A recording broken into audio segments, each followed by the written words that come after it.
მოგესალმებით და მინდა პირველ რიგში ყველას ძალიან დიდი მადლობა გითხრათ აქ მოსვლისთვის დღეს იმიტომ რომ დღეს ჩვენ აქ ვდგავართ იქითკენ არის სიცარიელე აქ არის საზოგადოება იქითკენ არიან ჩაკეტილები ჩვენ ვართ გარეთ იმიტომ რომ ჩვენ არაფრის არ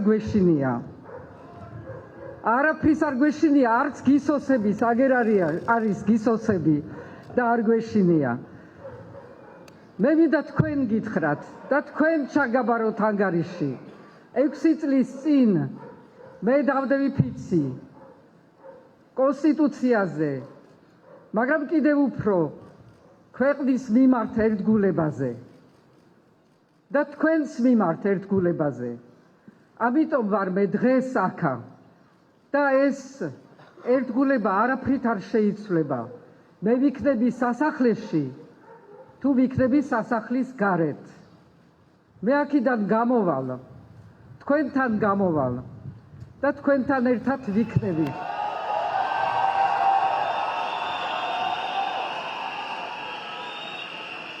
ეს შენობა არავისი არაა ეს შენობა იყო სიმბოლო სანამ აქ იჯდა პრეზიდენტი რომელიც იყო ლეგიტიმური მე ჩემთან ერთად მიმაქვს ლეგიტიმურობა ჩემთან ერთად მიმაქვს დროშა ჩემთან ერთად მიმაქვს ის რაც არის თქვენი ნდობა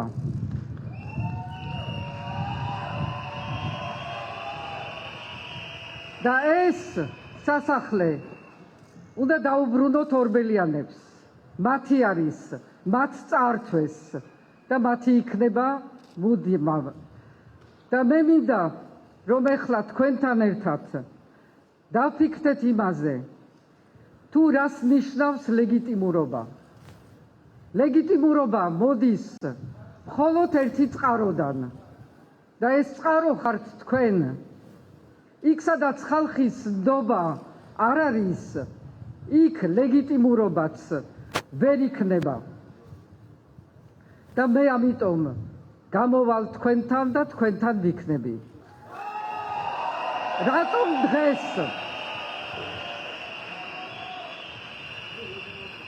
დღემდე აი ამ წუთამდე დრო იყო მიცემული ეს არ იყო ულტიმატუმი, მაგრამ დრო იყო მიცემული იმისთვის, რომ მოსულიყვნენ აქა ან ოცნების წარმომადგენლები, ან თვით ბიძინა ივანიშვილი, იმისთვის, რომ მოგვეძებნა ამ ღრმა კრიზისიდან პოლიტიკური გამოსავალი, ანუ შეთანხმება ახალ თავისუფალ ნამდვილ არჩევნებზე. ეს იყო ჩემი მოწოდება, ეს იყო ჩემი შეთავაზება, იმიტომ რომ ყოველთვის არსებობს გამოსავალი, როცა ქვეყანაზე ფიქრობ და როცა ქვეყანა გინდა.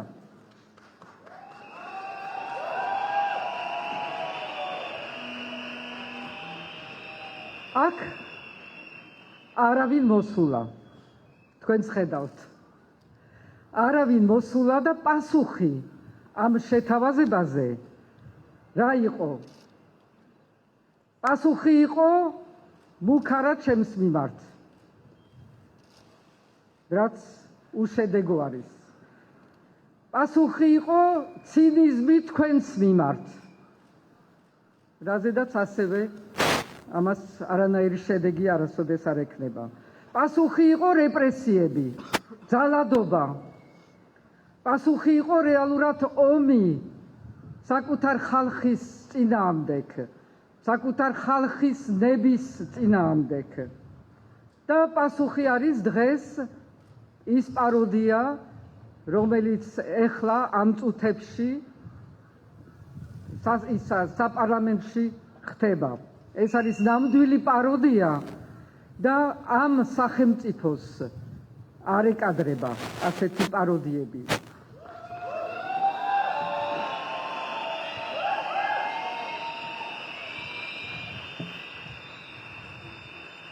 და იმიტომ რომ იქ არის პაროდია, ამიტომ არის ეს განსხვავებული ორი სურათი. იქ არიან ჩაკეტილნი, შეშინებულნი, გაყიდულნი, არალეგიტიმური, არაღიარებული არავისგან, სანქცირებულნი და დაბოღმილები.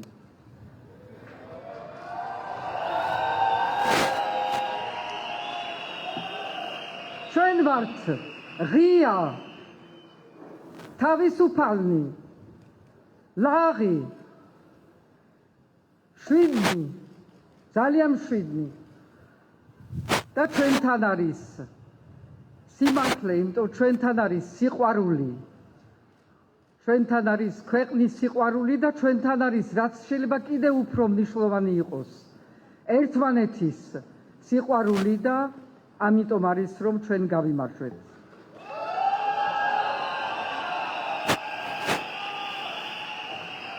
ეხლა რა დგას ჩვენ წინაშე? ქვეყანა შესული არის, შეიყვანეს ტოტალურ კრიზისში. დაიწყო ეს არჩევნების გაყალბებით, ტოტალურ გაყალბებით, რამაც გამოიწვია შედეგები, რაც ჯერ დღეს გვაქვს სახეზე.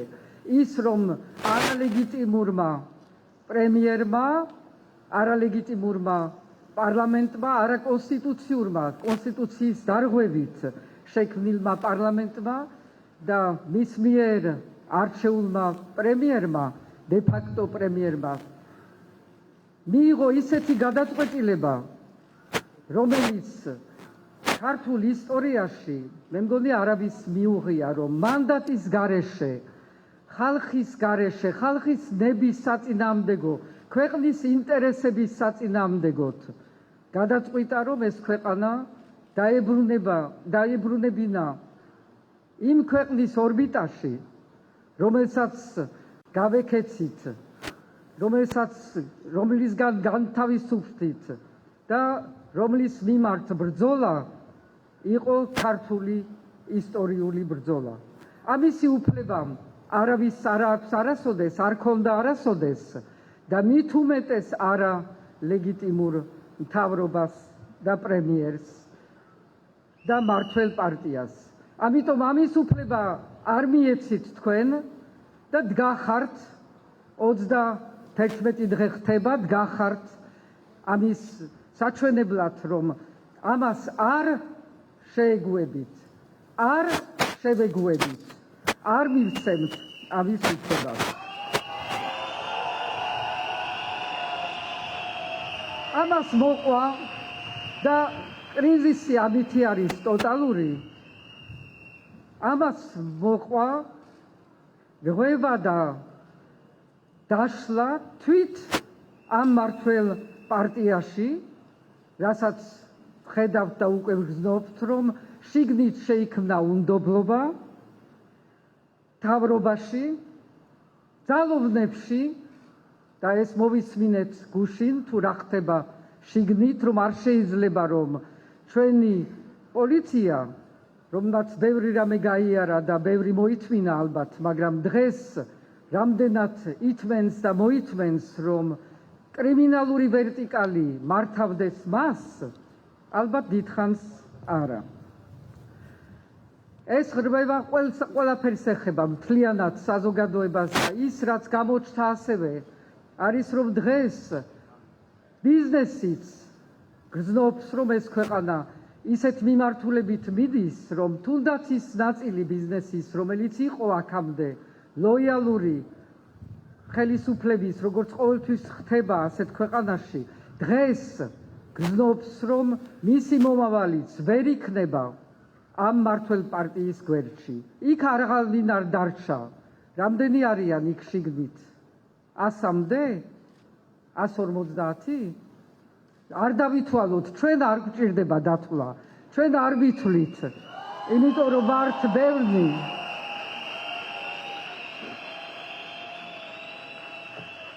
ათლისი არის ტოტალური და ესეც უნდა ითქვას.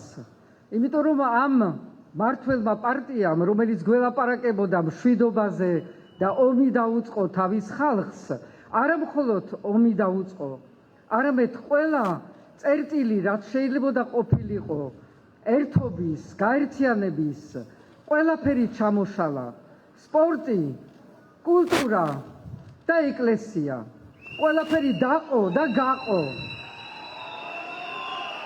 და ეს არის ის, რასაც საუკუნეების მანძილზე აკეთებდა მტერი, აკეთებდა რუსეთი. დაყოფა ამერის, დაყოფა ამ საზოგადოების იმისთვის, რომ ყოფილიყო მართველი და ბატონი.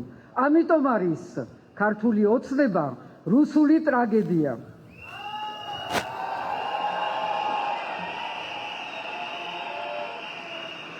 და ტოტალური კრიზისი იმითიც არის, რომ იზოლაციაში, სრულ იზოლაციაში გადაიყვანეს ქვეყანა. გონიათ, რომ ამითი ჩაკეტილი ქვეყანა, როგორც ჩაკეტილნი არიან პარლამენტში, ისეთი ჩაკეტილი ქვეყანა უფრო მარტივი იქნება, რომ დაამონონ და გადაიყვანონ რუსეთის ყაიდაზე, რუსულ დიქტატურაზე, მაგრამ ეს არ მოხდება და რა უნდა გავაკეთოთ? პირველ რიგში, ყველამ თავისი საქმე. არავინ არაფერს არ უბრძანებს და ასე მოვდივართ აქამდე. არავინ არ არის არავის მართველი ამ პერიოდში, იმიტომ რომ ჩვენ ერთად ეს სოლიდარობა, რომელიც გამოიკვეთა თბილისის და სხვა ქალაქების ქუჩებში და ასევე ჩვენ დიასპორაში, სადაც გუშინ უყურებ ძალიან ბევრ ქალაქში ჯაჭვები როგორ იმართა, ეს არის იმის ნიშანი, რომ ყველას აქვს თავისი ადგილი და ყველამ ერთად იცის რა, სად და როდის უნდა იმოქმედოს. პირველ რიგში ცხადი არის, რჩება ორი მთავარი მოთხოვნა. ერთი არის ყველასი განთავისუფლება და ეს მოხდება იმიტომ რომ დათმობენ, მოხდება იმიტომ რომ ჩვენ გამოვიყვანთ იმათ, მაგრამ მოხდება ძალიან მალე. და არჩევნები.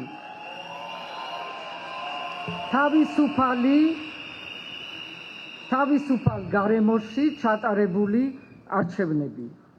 და სადაც უნდა იყოს დაცული ის ორი პრინციპი, რომელიც დაირღვა ყველაფერთან ერთად, ფარულობა, ესე იგი არა ის მექანიზმები და ამას ყველაფერი არის გამოსასწორებელი და ამაზე უნდა დავჯდეთ და ძალიან სერიოზულად შევისწავლოთ, როგორ უნდა იყოს ის დეტალური მოთხოვნები, რომ მერე არავინ არასოდეს არ მოატყუოს ქართველი ხალხი, ფარულობა, არაინტიმიდაცია და უნივერსალობა იმ მხრივ, რომ ჩვენმა დიასპორამ უნდა მიიღოს ის, რაც არის მისი საკუთარი უფლება, რომ მონაწილეობა მიიღოს ამ ქვეყნის მომავალში, რადგან ისინი, როგორც ჩვენ, არიან ამ ქვეყნის მომავალი.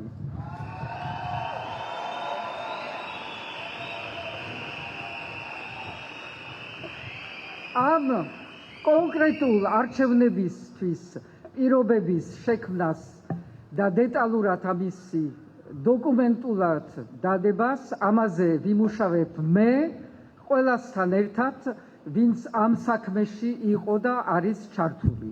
იმისთვის, რომ ძალიან მალე, რამოდენიმე დღეში დავდოთ ეს დოკუმენტი და იყოს ეს ჩვენი არჩევნების მოთხოვნასთან ერთად, ეს არ არის ლოზუნგი, რომ ახალი არჩევნები უნდა დაინიშნოს. ეს არ არის რაღაცა ისეთი რეტორიკული განცხადება, ეს არის რეალური მოთხოვნა და ამიტომ უნდა იყოს რეალურად დაფუძნებული თავის პირობებზე.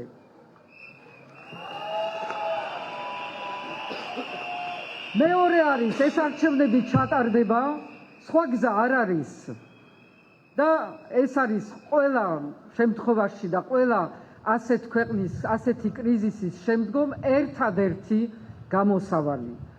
მაგრამ ჩვენ მზად უნდა ვიყოთ ამ არჩევნებისთვის და არა მხოლოდ იმითი, რომ დავდოთ ასეთი დეტალური დოკუმენტი. მზად რომ უნდა ვიყოთ, ეს რას ნიშნავს? რომ პარტიები უნდა იყვნენ მზად, რომ ახალი ძალები, რომლებიც გამოიკვეთა ამ პროტესტის დროს ისედაც უნდა იყვნენ მზად. ვინც აპირებს, რომ ხვალინდელ ქვეყნის პოლიტიკაში იყოს, თქვენი ჯერი არის და მოემზადეთ, იმიტომ ეს ძალიან მალე მოვა. და ამაში ვეც დაგეხმარებით. მეორე, უნდა დავიცვათ თავისუფალი მედია. იმიტომ რომ თავისუფალი მედიის გარეშე არც თავისუფალი არჩევნები არ იქნება, არც თავისუფალი საზოგადოება. ინფორმაცია და თავისუფალი ინფორმაცია არის დემოკრატიული ქვეყნის აუცილებელი ნაწილი. ამიტომ ეს ჩვენი ყველასი და ჩემიც პირადად ყველასი ვალდებულება არის, რომ ჩვენ დავიცვათ აქ მყოფი მედია და მინდა კიდევ ერთხელ თქვენ გითხრათ ძალიან დიდი მადლობა იმისთვის, რასაც აკეთებთ, რაც გაგიკეთებიათ და რასაც გააკეთებთ კიდევ. და ყველა ერთად მოვნახავთ იმ საშუალებებს, რომ თქვენ დარჩეთ და იყოთ თავისუფალი, რომ არ იყოთ არავიზე დამოკიდებული და შეძლოთ ემსახუროთ მხოლოდ ერთ რამეს, მხოლოდ ერთ საზოგადოებას და ქვეყანას. ასევე მზადყოფნაში საჭირო არის, რომ ჩვენ ვებრძოლოთ რეპრესიულ სისტემას. ეს რას ნიშნავს? ეს ნიშნავს იმ ფონდების გაძლიერებას, რომელიც ემსახურებიან ადამიანებს, რომელიც არიან დღეს დაჭერილი და რომლებიც დღეს თუნდაც იხდიან ჯარიმებს. ამ ყველაფერში უნდა შევეხიდოთ და ვიცი, რომ არსებობს რამოდენიმე ასეთი ფონდი. ეს არის ყველასი ჩვენი ერთად მოვალეობა, რომ ვიყოთ სოლიდარობი იმათთან, ვინც არიან დღეს გისოსების მიღმა და მალე გამოვლენ, ვინც დღეს არის განთავისუფლებული საჯარო სამსახურებიდან.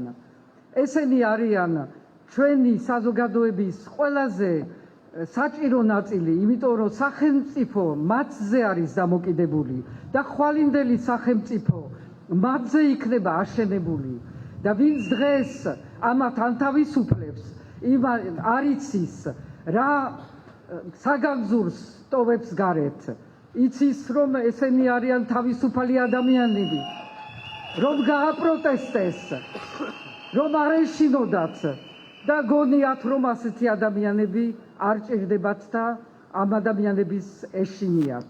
ეშინოდეთ, მაგრამ ეს ადამიანები არიან და იქნებიან თავისუფალნი და ხვალ შექმნიან ჩვენი სახელმწიფოს ძალიან ღირსეულ საჯარო სამსახურს.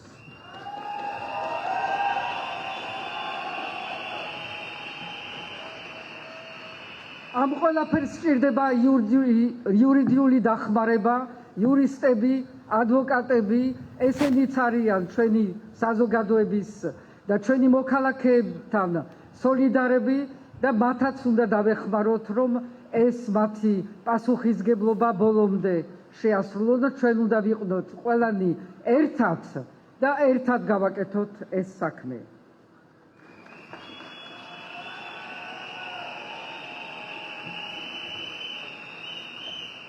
ჩემი მოვალეობა რა არის? გარდა ის, რომ მე ახლა გამოვალ და თქვენთან ერთად ვიქნები და ვიქნები ბოლომდე, სანამ ჩვენ არ დავნიშნავთ არჩევნებს და სანამ ჩვენ არ გვექნება ჩვენი თავისუფალი ღირსეული ხელისუფლება.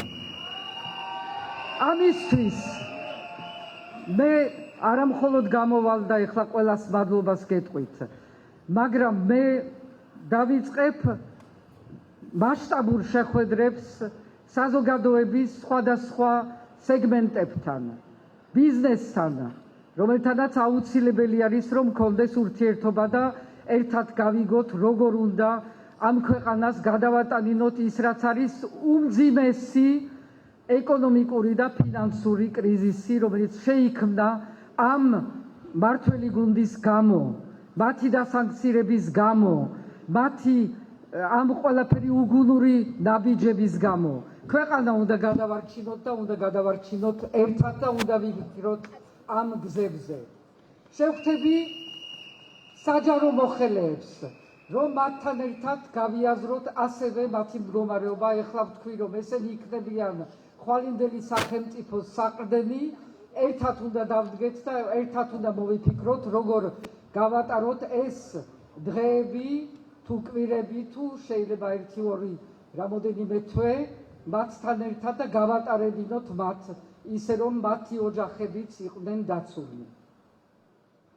შევხვდები ასევე ახალ პოლიტიკურ ძალებს, ვინც არიან ჩვენ ახალგაზრდებს, ვინც არიან ქუჩაში ამდენი დღე არის, რომლებიც გვაძლევენ ამ უზარმაზარ იმედს მომავლისა და რომლაც შექმნეს ეს ახალი თავისუფალი საზოგადოება. თქვენთანაც მექნება შეხვედრა არა მხოლოდ ქუჩაში, მაგრამ უნდა მოვიფიქროთ, როგორ თქვენ უნდა გაძლიერდეთ, იმიტომ რომ ნამდვილად ხართ თქვენ ის თაობა, რომელიც დაიბადა თავისუფალ საქართველოში და რომელიც ხვალ იქნება თავისუფალ საქართველოს სათავეში.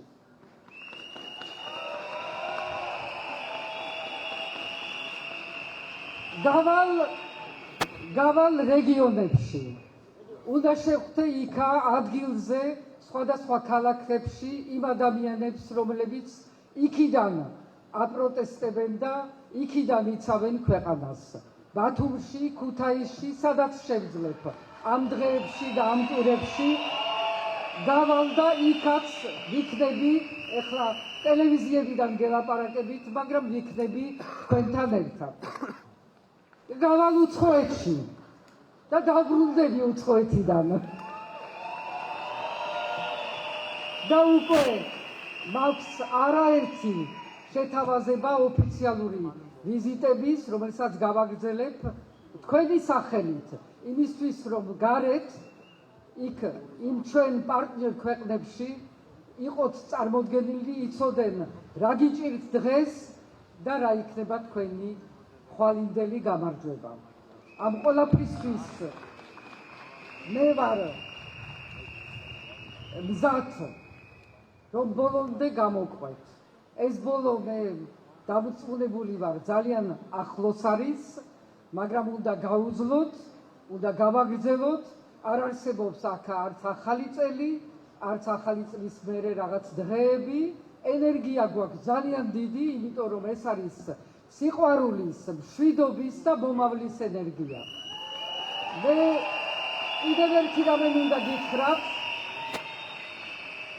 31-ში რუსთაველზე ერთად შევხვდებით ახალ წელს, იმიტომ რომ ეს ახალი წელი იქნება ნამდვილად ახალი, ბედნიერი, მშვიდობიანი და გამარჯვებული. მადლობა.